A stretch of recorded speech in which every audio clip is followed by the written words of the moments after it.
Magandang araw po, si Mike Anyayahan ito. How to be wise. Para sa mga Stoics, ang pagiging wise ay ang pagsasakripisyo ng present pleasure kapalit ng greater pleasure in the future. At sa pagsasakripisyo ng present pleasure, ang kapalit naman nito ay pain and suffering.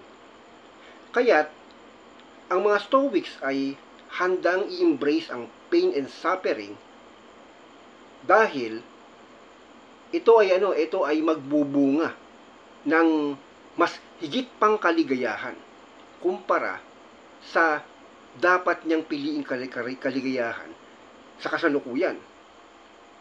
Walang pinagkaiba ang karunungang ito sa karunungan o sa wisdom ng mga magsasaka na nagtatanim, i-invest ng enerhiya, resources, time, at marami pa. Pero the moment na mag-harvest siya o umani, tenfold o higit pa ang kanyang makukuha kumpara sa kanyang inilabas na enerhiya, resources, at oras, no? So, ganito yung tinutukoy natin ng pagiging wise, no? Kaya kung natatandaan nyo yung kwento ng langgam at tipaklong, so yung tipaklong happy-go-lucky, no? Wala siyang pakialam doon sa mangyayari sa hinaharap, no? Kaya't ang ginagawa niya ay nagpapakalunod sa kaligayahan, dahil napakaganda ng panahon, sinasamantala niya na magpakasaya, magtumalon ng tumalon kung saan mamasyal, no? Pero itong langgam, tuloy-tuloy ang pag-iimpok ng mga pagkain at nagbi-build ng bahay, no? Sa pinaka-safe na lugar, no?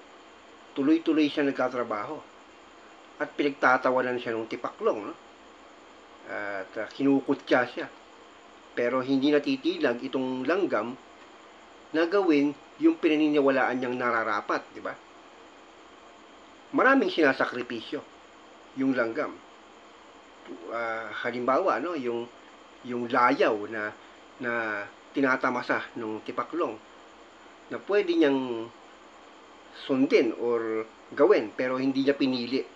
Mas pinili niyang isakripisyo yung layaw sa kasalukuyan na yon dahil meron siyang pinaghahandaan.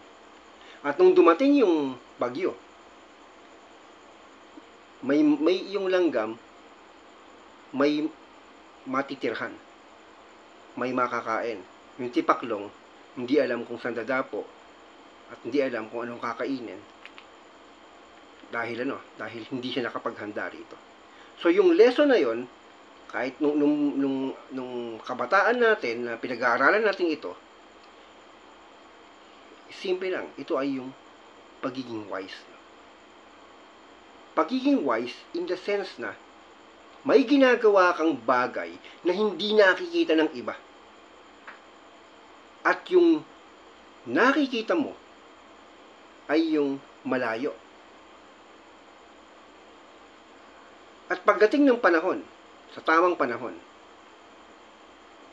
yung hindi pumili doon sa hinaharap na yon ay magsisisi. At yung nagsakripisyo at ng kaligayahan sa kasalukuyan kapalit ng greater pleasure na yon in the future ay hindi nagsisisi. So yun yung pinupunto ng pagiging wise. Wise tayo kapag tayo ay mas masaya in the future. Hindi tayo wise, tayo ay stupid kapag pinagsisisihan natin yung ginawa natin in the past. That's why meron tayo cliche tuwing election, vote wisely. Vote wisely means sa pagboto natin, dapat hindi natin pagsisihan. Kaya, ang pagiging wise ay yung pag-iwas sa mga bagay na pagsisisihan natin sa hinaharap. Ito po si Mike Kanyayahan. May the force be with you.